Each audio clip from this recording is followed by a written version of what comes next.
as you struggle to adjust to your new reality. Or consider getting married. This is a huge step in anyone's life, and it's common for people to experience an identity crisis as they transition from single to married. Having children can also cause an identity crisis as your priorities and responsibilities shift. But these are just some of the common times when people experience identity crises. It can happen at any point in your life for no apparent reason at all. So now that we know what an identity crisis is, let's talk about what the problem is. The problem with identity crises is that they can leave you feeling confused, stuck, and without direction. If left unresolved, they can lead to depression, anxiety, and other mental health problems. But science has helped us to understand why identity crises happen so that we can better cope with them. According to Erikson's psychosocial theory of development, identity crises happen during the identity versus role confusion stage, which typically occurs during adolescence, but can happen at any age when you're faced with major changes in your life. During this stage, you explore different aspects of your identity, such as your beliefs, values, goals, and dreams, in order to form a sense of who you are. However, if you don't successfully navigate this stage, you may become confused about your identity and who you want to be. This confusion can lead to negative outcomes, such as low self-esteem, difficulty making decisions, and a sense of being lost or directionless. Another theory that helps us understand identity crises is the social identity theory. According to this theory, part of our identity comes from the groups to which we belong. When you join a group, you adopt the group's identity and norms, and this gives you a sense of belonging and self-esteem. However, if your group membership changes, or if you're no longer accepted by the group, it can cause you to question your identity and self-esteem. One last thing that can cause identity crises is trauma. Experiencing a traumatic event can shake up your entire world and force you to reevaluate your beliefs, values, and priorities. Trauma can cause you to question everything you once believed in, and this can lead to an identity crisis. Now that we know why identity crises happen, let's talk about how science has helped us to find ways to overcome them. A study published in the Journal of Social and Personal Relationships found that having strong relationships can help you through an identity crisis. According to the study, when you have strong relationships with people who support and accept you for who you are, it can help you explore your identity without fear of judgment. They also found that these relationships can provide a safe space for you to try on different identities and figure out what works best for you. Another study published in the Journal of Personality and Social Psychology found that having a sense of purpose in life can help you overcome an identity crisis. According to the study, when you have a sense of purpose, you're more likely to see yourself as someone who can make a difference in the world. This can help you develop a positive self-image and overcome feelings of confusion or uncertainty about your identity. But there is one key scientific finding that offers a new perspective on overcoming an identity crisis. A study published in the journal Frontiers in Psychology found that having an open and growth mindset can help you overcome an identity crisis.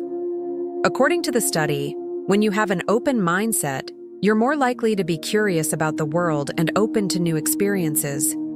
You're also more likely to see challenges as opportunities for growth rather than threats to your ego. And that's very important. In fact, the study found that people with an open mindset were more likely to successfully navigate an identity crisis and emerge with a stronger sense of self. Why is this so important? Because it offers us a way to overcome an identity crisis that doesn't involve simply trying to figure out who we are or what we want from life. Instead, it focuses on our mindset and how we choose to approach the challenges and changes that life throws our way. We can learn to see changes and challenges not as threats, but as opportunities for growth and self-discovery. If you think about it, this makes perfect sense. When you're faced with an identity crisis, you're often dealing with a lot of uncertainty and unknown. It's easy to get caught up in the what-ifs and the maybes and the could-be. What if I make the wrong decision? What if I change and I'm not happy with who I am? What if I never find my purpose? All of these thoughts can lead to a lot of anxiety and stress, which can make it difficult to think clearly and make decisions. That's where the mindset comes in. When you have an open mindset, you're less likely to get caught up in the what-ifs and the maybes because you're focused on the here and now. You're focused on what you can control and what you can change. You're also more likely to see challenges as opportunities for growth and self-discovery. When you approach an identity crisis with an open mindset, you're more likely to be curious about the possibilities and excited to see where life takes you. You're also more likely to be open to feedback and willing to adjust your course if needed. So how do we cultivate an open mindset? There are a few things that you can do. First, you need to be aware of your mindset. Are you someone who gets caught up in the what-ifs and the maybes? Do you see challenges as opportunities for growth or as threats to your ego? Once you're aware of your mindset, you can start to shift your thinking. Start by focusing on the here and now. What can you control and what can you change? Start by asking yourself questions like, what do I want to learn from this experience? How can I grow from this? And how can I use this experience to help others? When you start to approach challenges with a sense of curiosity and openness, you'll start to see them as opportunities rather than threats. And that's when you'll be able to truly overcome an identity crisis. It's also important to note that everyone experiences identity crises differently. Some people may feel lost and confused, while others may feel excited and eager to explore new possibilities. There is no right or wrong way to experience an identity crisis. However, if you're struggling, please reach out to a mental health professional for help. In conclusion, identity crises are a normal part of the human experience. They can be confusing and challenging, but they can also be an opportunity for growth and self-discovery.